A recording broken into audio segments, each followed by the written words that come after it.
कि अभी जातिगत जनगणना भारत में होनी चाहिए। भारत में अनएम्प्लॉयमेंट को लेकर जो संकट है, नौजवानों में, शिक्षित नौजवानों में जो खास तौर से बेरोजगारी है, educated unemployed youth guarantee act बनाना चाहिए। और सरकार उसमें ओबीसी महिलाओं की हिस्सेदारी नहीं है, उसमें सुनिश्चित नहीं की गई है। आज यहां पर 4 पैनल में हम लोगों की चर्चा हुई। पहला पैनल था कॉन्स्टिट्यूशन एंड कास्ट सेंसस। तो उसमें इंडियन सोसाइटी की जो रियलिटीज हैं उसके बारे में चर्चा की गई। उसमें बताया गया इलाहाबाद जो है 3 नदियों की संगम नगरी है, और ये बात की गई कि जो पार्टिसिपेंट थे 6 वक्ताओं ने अपनी सर्वसम्मति से ये बात की कि अभी जातिगत जनगणना भारत में होनी चाहिए। सितंबर में सरकार जो जनगणना करवाने वाली है 2011 में, जो 21 में होनी थी, सरकार की खबर आई है कि वो जनगणना सितंबर में करवाने वाली है। तो सारे पैनलिस्ट ने सर्वसम्मति से ये मांग की कि जब सरकार जातिगत जनगणना करवाए तो उसमें ओबीसी जातियों का भी कॉलम और उनकी जाति का कॉलम होना चाहिए। ये उसका जिस्ट था। दूसरा panel constitution right to work का था।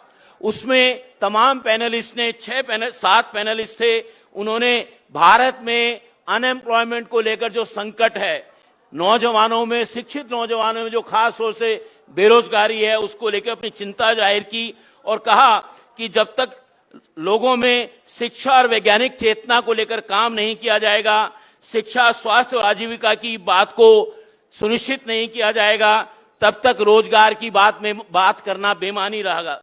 साथ के साथ ये भी बात की गई कि जैसे मनरेगा का कानून बना है, ऐसे ही educated unemployed youth guarantee act बनाना चाहिए।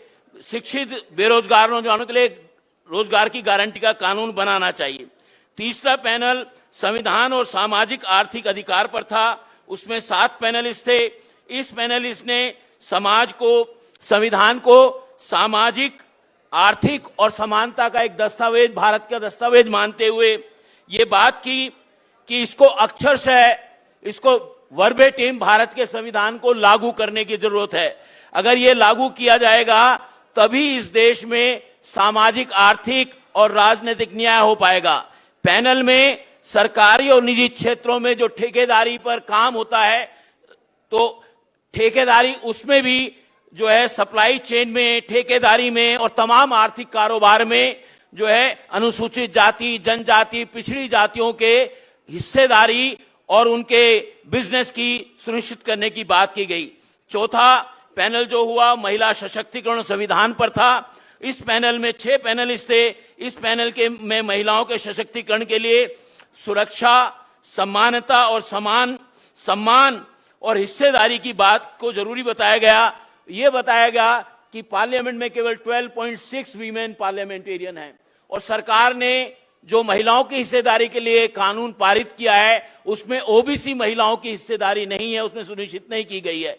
और ये मांग की गई कि सरकार ने जो इसको 5 साल जब तक सेंसस नहीं होगा उसको भी मांग की गई कि उस कानून को बिना किसी विलंब के ओबीसी महिलाओं को हिस्सेदारी जाए, उसको लागू किया जाए।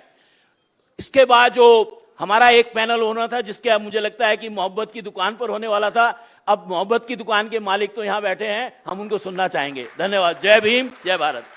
नेशनल दस्तक की आपसे गुजारिश है कि अगर इसको बचाना चाहते हैं तो नेशनल दस्तक को सब्सक्राइब करने के लिए रेड कलर के सब्सक्राइब बटन को दबाएं, फिर बेल आइकन की घंटी दबाएं। नेशनल दस्तक को बचाने के लिए बहुत जरूरी है कि हर खबर को शेयर करें, लाइक करें, कमेंट जरूर करें।